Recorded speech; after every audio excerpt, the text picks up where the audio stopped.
Okay, hi everyone, and welcome to this School of Materialist Research podcasts taster with Alenka Zupančič.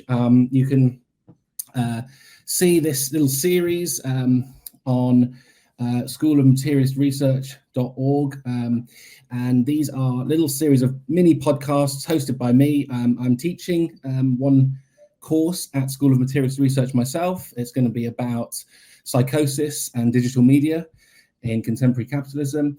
And we have many other fantastic professors, lecturers joining, teaching little mini courses at the School of Materialist Research this fall.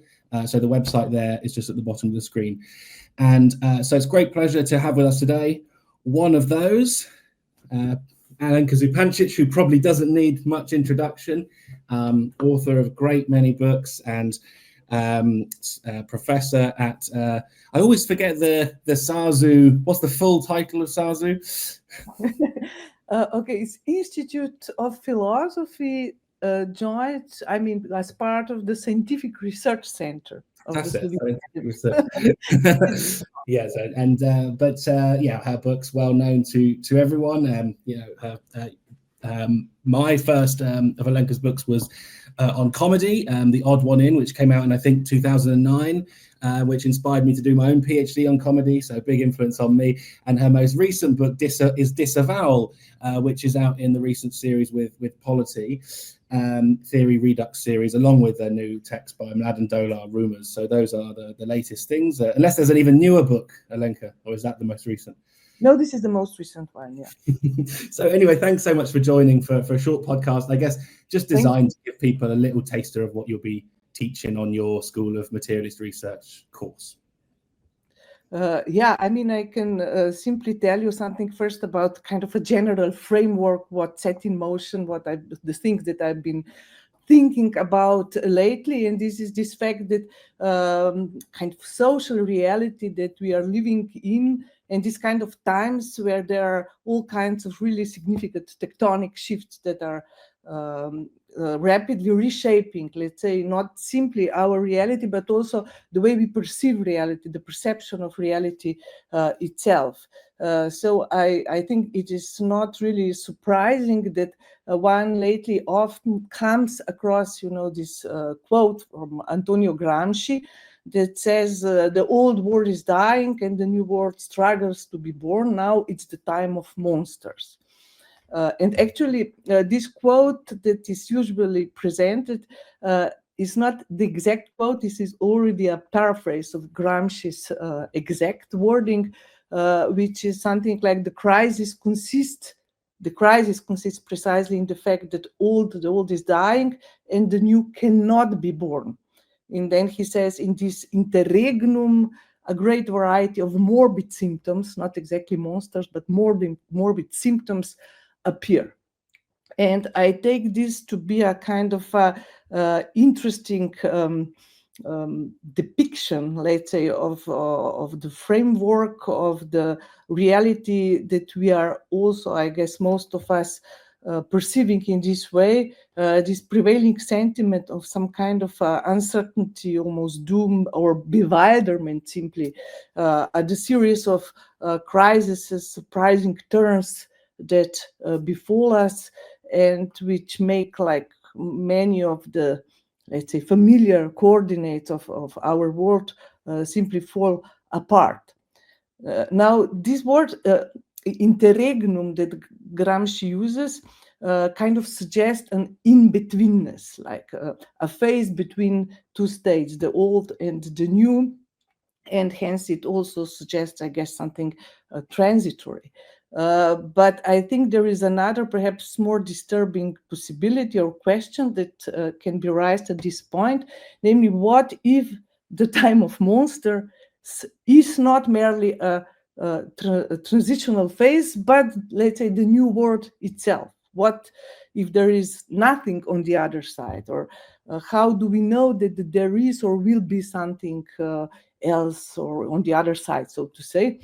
And this is not like it. And as a matter of fact, I think that Gramsci himself seems to suggest this kind of a gloomy possibility when he says that the old is dying and the new cannot be born.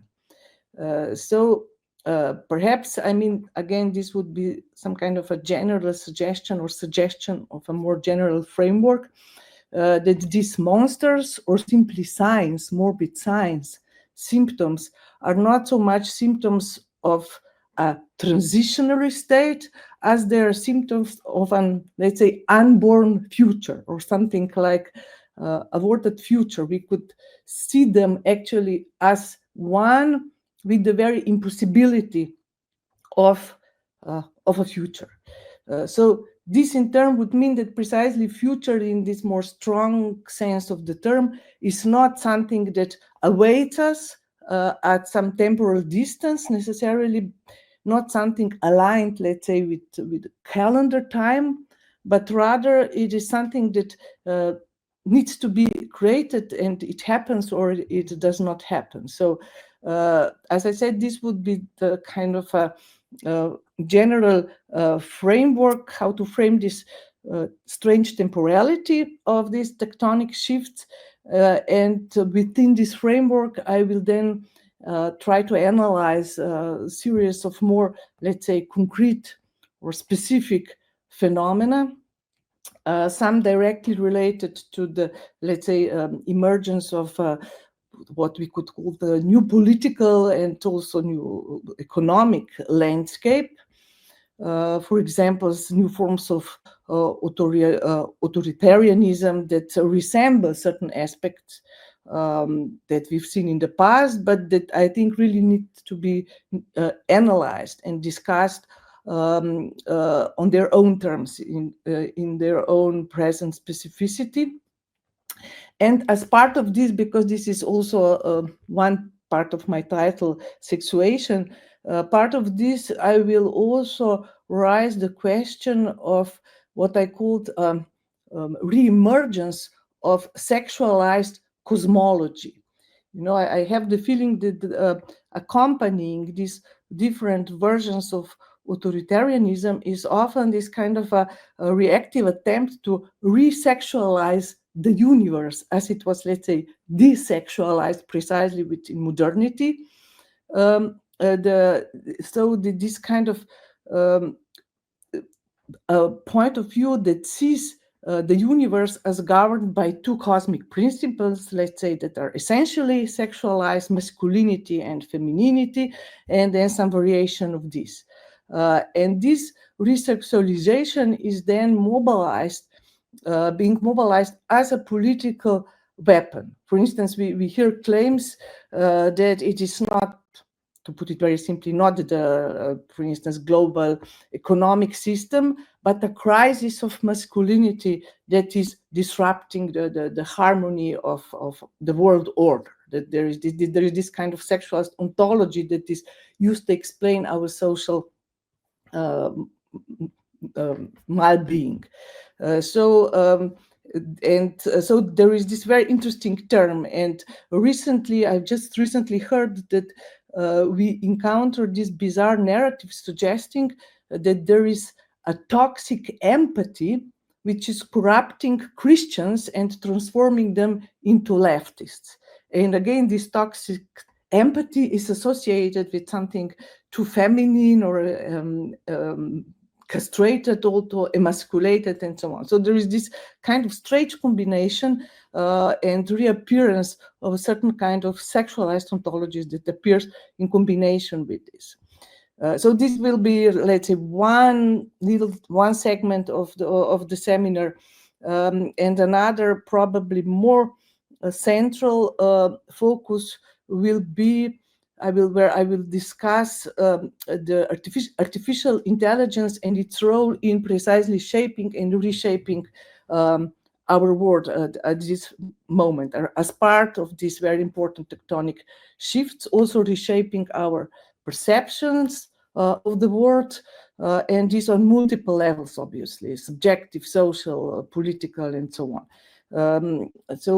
Because I think there is, to put it very simply, I think that there is something about the AI which resembles what one might call unconscious without a subject. It's not that there is no unconscious. Perhaps there is only unconscious, but there is something there which is interesting to analyze, and also to question whether this could be in any sense emancipatory or really the opposite of this. Probably in relation to this, I will also analyze a certain kind of what Dan Brooks calls unstable irony.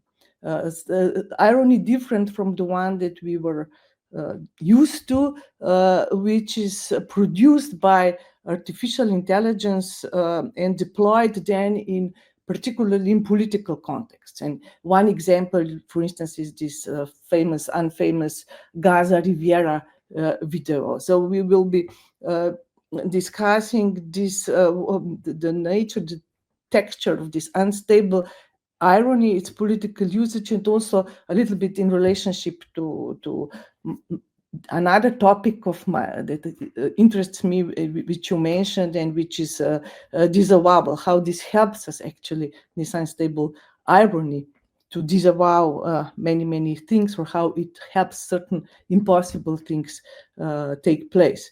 And then perhaps again, if we go back to this question of sexuations, I think it's also in relationship to AI. It is striking that we find a kind of unexpected appearance of sexual difference, which is first there and then erased as the very primary scene of the IA itself, namely what is now referred to as Turing's test, the test that kind of makes it possible to say whether a computer can pass as a human or not. Actually, this was originally, I was quite surprised when I learned this. It was originally conceived as another well-known game, imitation game. Which basically meant that to pass the test, the machine would have to impersonate a human being of another sex than ascribed to it. So let's say a machine pretending to be a man, pretending to be a woman. This was the original thing. So and this already Jan de Vos has written very interesting things about this. But I guess this against certain sexual impulse is emerging and re-emerging again and again through all these kind of questions and symptoms. So yeah, to cut the long story short, I think this will be the framework of the seminar, which will be moving on the one hand on this more social political level of analysis, and on the other hand all the time trying to construct or point to a certain, let's say, materialist theory of subjectivity,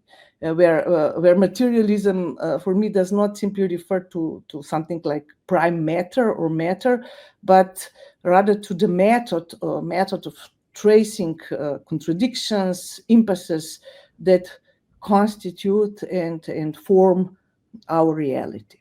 Yeah. So I hope this makes some kind of sense.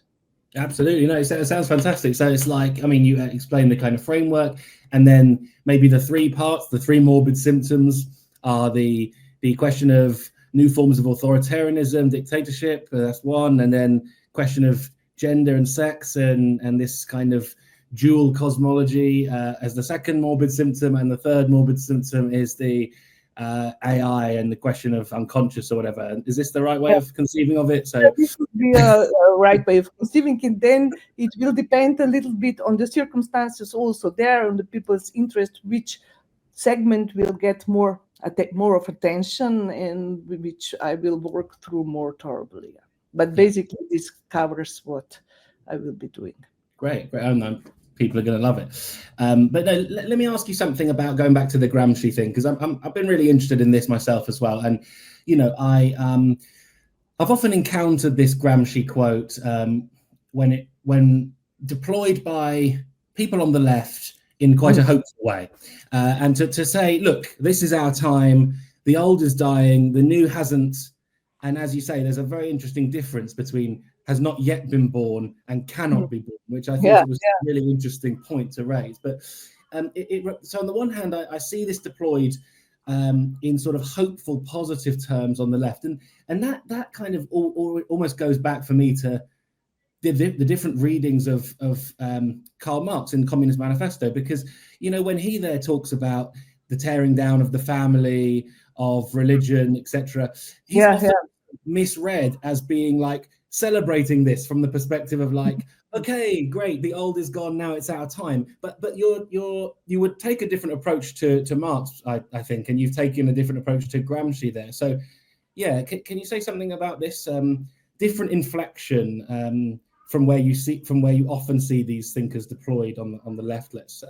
Yeah, on the left, because one perhaps needs to point out that there is a huge usage now of the Gramsci on the right, appropriation of the Gramsci by the right, increase in his criticism of the state. It's completely, obviously, torn out of the context, but many on the even far right now are flagging Gramsci as the author in his criticism of certain social institutions, let's say. But this is another story. For me, what is interesting is precisely not to immediately take this as this in-betweenness as something that already carries in itself the promise of the future, let's say, but as something that perhaps does not guarantee or lead anywhere necessarily. So that it's not in this sense that whether not only the future is not decided yet, but perhaps even one could say it's not even decided yet if there is going to be any future in the kind of stronger sense of the term. And then, to look at these monsters or morbid symptoms, not simply as something, that you could say, okay, now we have to be patient, times are changing, so once we get somewhere else, all these will disappear and will just be thought of as something in the past, which was necessarily part of this in-betweenness. So I think it's an interesting point to raise, or to even read Gramsci here more to the letter, when he says that this is precisely, it's the symptom of the thing that the future cannot be born, not simply that it is being born. So as long as it cannot be born, we are stuck with this monster, and this can go on for a very long time. So with Marx, for Marx, even capitalism had this kind of ambiguity about itself, that capitalism itself was a progressive force in the sense that it enabled the society to get rid of all kinds of reified social relations and so on, and liquefy everything in this kind of movement. And so there is something to be said also about how all kinds of rights, human rights, feminism and so on, are not completely in contradiction with capitalism at some point. But then at some point, obviously, another contradictions start to appear and become more prominent, where it actually works against this. Yeah, because it seems to me, the other thing I was thinking when you were talking is about all these trends. You mentioned when you were talking about the question of authoritarianism or whatever, the idea of returning to previous models or whatever, and that made me think of like these debates about neo-feudalism. You've probably seen it's been discussed by Jody Dean, Varoufakis, and so on. Then you have people on the other hand saying that, well, no, this is a mistake because this is actually a continuation of capitalism. Then you see it as well in your third morbid symptom with the question of AI. You see people trying to tackle this problem of, well, we're still in, and we're attached to the word capitalism, but we're noticing or trying to define this as a new sort of era or something. It's been called platform capitalism or surveillance capitalism or Web 3.0. There's all these different terms, and maybe we see it in the gender and the culture of gender politics. I'm not so sure of that, but I'm very interested in this kind of impulse we've got to sort of redefine the present. And some people are trying to reach away from the term capitalism and say, look, this is something new, capitalism is dead or whatever.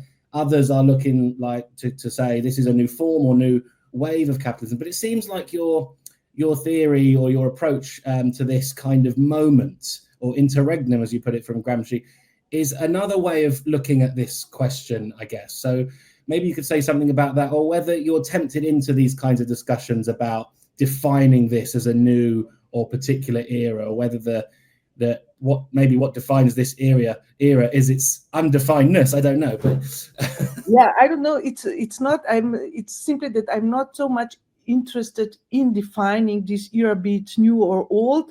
But which this said, this doesn't mean that I found this attempt devoid of interest. On the contrary, I think what Jody Dudin is doing and Varoufakis, to some extent, it's quite interesting and pointing to something that does really appear as a kind of essential transformation of capitalism. That is to say, essential enough to raise this question: is this even still capitalism or not? But what I'm interested in here, it's not so much to decide whether this is still it or not, what is the essence that defines it, as this kind of almost also accidental things. I mean, there is a systemic logic in this development, which springs from within the capitalist economy itself in a way, but then there are also some kind of contingencies that happen from time to time. I mean, be it in terms of COVID, be it like contingencies which are not really contingencies, like climate disasters and different change, then the appearing of the IA and so on, which also kind of intervene in this almost like a loop, like reverse loop, into the capitalism itself, which produced it as something new, as a real that came as if from the outside. So this is the way how this phenomena is this reshaped based on this a loop. I think it's precisely what I am interested in exploring with this temporality, what is taking place now, and it is something different. I mean, this I have no, but I don't think it's enough just to say it is new or not new, but the logic of its being in the making now, it's also quite important, I guess, to grasp it. Yeah, I mean, I think so too, and I think it's a great way of thinking about it, because to me it seems that, you know, on the basis of what you're saying, it's less about the content and more about the sort of form or something of our moment. This is about a nature of temporality. Processes that are at stake or that are in course right now, in the which are really formative in this sense. Yeah. Well, a last question, because it's slightly off track, because I was wanting to, after reading your book, ask you this about Disavowal, but you did mention it would be part of the course. Yeah, I mean, I guess I was as I said at the beginning, I've sort of got this instinct I'm starting to work on that's kind of unexplored, that, you know, in the Lacanian sense, if you want to understand the subject of the present, especially the digital subject, it would be a model of psychosis and especially foreclosure that I would appeal to, because I think that we see a lot of a strong tendency, and one of my favorite examples is another topic of yours, the topic of conspiracy theory. You see a lot of this foreclosure happening here, where the whole is not in myself, the lack is not in myself, but in reality out there, and this has to be closed, and it's very Judge Schraber-like, and so I think there's something I've been thinking about myself with the question of foreclosure today. So I guess I've been dying to sort of ask you, you know, why did you go to Disavowal, and why is for you Disavowal a kind of critical mechanism for thinking about contemporary thinking?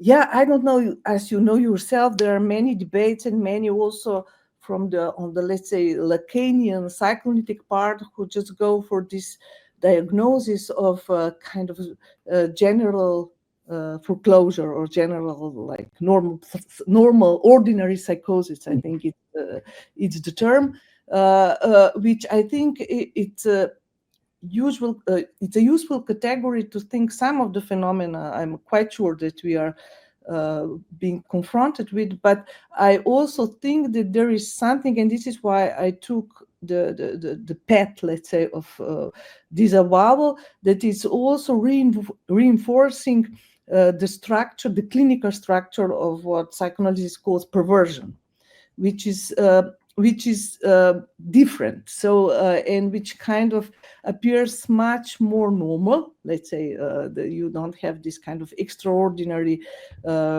claims that you encounter, for instance, in some cases of conspiracy theories and so on. Everything seems to be much more, ordinary, normal, but at the same time, there is a certain kind of what I call kind of perverse turn that actually makes think at least as bad, if not even worse, as in the case of foreclosure, or in the case of this kind of a more, let's say, psychotic or radical psychic structures or clinical structures. So and these things are changing quickly. When I was writing the book, I definitely got the impression that there was still this kind of prevailing modality was still kind of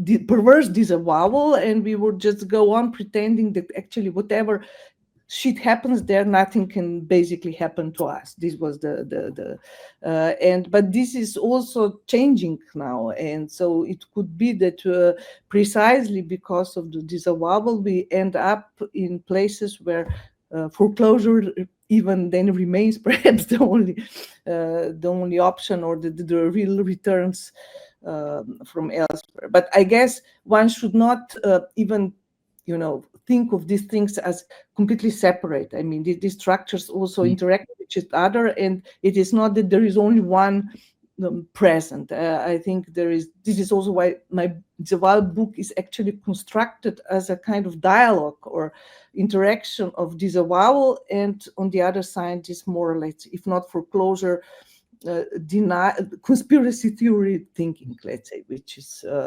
and they